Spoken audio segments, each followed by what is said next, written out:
What is up, everyone? Today I'm going to show you how we made $40,000 in 3 months remodeling real estate. So if you are interested in that and want to see the numbers, let's get right into it. The very first thing that I always do is I walk all around the property. I check out, look for any structural issues, any damage on the brick. I look at the roof as well when I'm out there. Just check for all the stuff outside. So this is our original Excel spreadsheet for this property. What I like to do is I like to put the square footage of the property, as you can see up here in the corner. I put how much I think off of comps it'll sell for. We were thinking around 155 a square foot, and that would have put us at 213,000 on the sales price. So those are numbers that I get off of comps in the area. So basically what we're looking at is houses that are built around the same time, same square footage or similar square footage, same bathroom, bedroom count. The more exact we can be on that stuff is where we're gonna really dial in that number and see what it'll actually most likely sell for. That also can all change. We like to find comps 6 months out, or even 3 months out is even better if you have it for the area. This can kind of be hard to do if there's not a lot of sales in your area. So that kind of also comes with the more experience you do, the more you can kind of get a feel for the price of the area and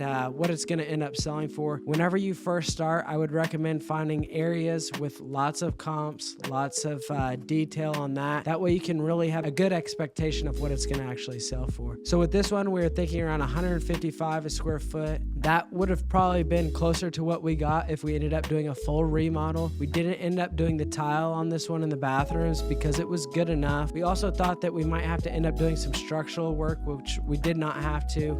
That was just what the seller was telling us. We looked into it and there were no real issues there. So with everything said and done, after all of our repairs, we were thinking we would end up spending about $33,000 on this. That would put us at a profit at about $50,000. That was just our guess.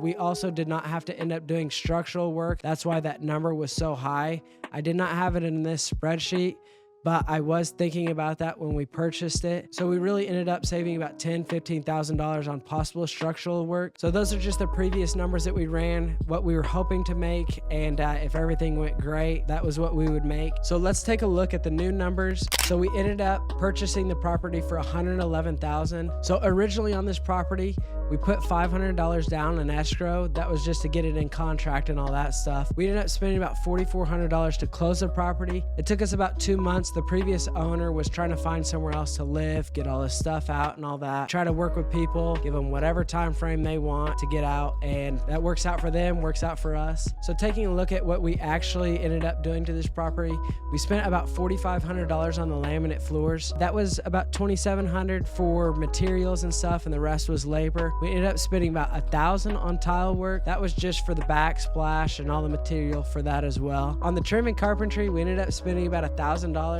That was down a little bit because we ended up being able to use all the doors that he had purchased. He left them all in his garage. Sheetrock work, that was $3,000 to do all that. $4,000 on the paint. Saved a little bit of money here and there. Exterior, we ended up spending $500 on the paint. I think we originally had $0 in for that. $800 on the exterior siding. That was about $1,000 on our other spreadsheet, so we saved money there. Roof, we had nothing for it. A tree actually had fallen through the roof. We had to repair that. That was why we had some sheetrock repairs in there as well. So that was something that we had $0 for. Ended up spending an extra $500 on it. On the structural, we ended up spending $1,000. We originally had $3,000 on that spreadsheet, so we ended up saving a little bit of money there. On the heat and air, we ended up spending $900. We had $1,000 for it, so pretty spot on that. We spent $900 on the plumbing. That was down a little bit from the original. The electric was about $1,500. We ended up spending about $500 on landscaping. That was to put new mulch, fix a little bit where the dirt was torn up from the concrete. We ended up spending $2,700 on the countertops. That was a little bit higher than what I was anticipating. It looks really nice. We typically do all the same countertops. That way we don't have to change a lot of stuff. We kind of do that with everything, is we try to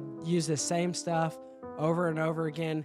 These houses are in different parts of town. I mean, it's not like we're doing houses right next to each other that look the exact same, but it keeps us to where we can keep our costs down, save money, and also make sure everything looks good. Doesn't take a lot to think about all that, especially if you're doing a lot of them. It really makes sense to just keep it all the same, not have to go pick out paint colors, find out things that'll look good. Because if you end up doing that, you may end up changing something where it's like, hey, we changed this paint color, looks terrible with all the other stuff, weren't expecting that, repaint. We just stick to the same stuff. That way we're not having to deal with all that. We ended up spending $1,000 on appliances as well. Dumpsters, we took about 4 dumpsters, $200 a dumpster, so it was about $800 on that. I have $6,000 here on miscellaneous. That was actually for the buyer's closing costs. They ended up negotiating that into the deal. So the total remodel was really $27,000. It says 33 here, but that's not correct. So $27,000 is what we were completely into the deal. We ended up purchasing it for $111,000. We had $4,400 that went to our original buying cost. That was to pay the hard money lender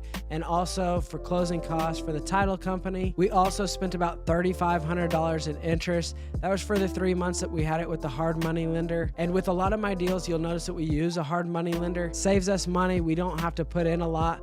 On this property, we put down the $4,400 plus $500 of escrow. So really, we were all into this deal about $5,000 of our own money. We actually had about $14,000 in closing costs when we sold the property as well. That was to go to commissions, title company, all that stuff. But we ended up selling this house for $207,000. After all of our repairs, everything that we put into it, all the closing costs, we ended up making about $41,000. And with a $5,000 investment over 3 months, that's really not bad at all. So that is a really good return on our money. People always ask me why I always use hard money lenders.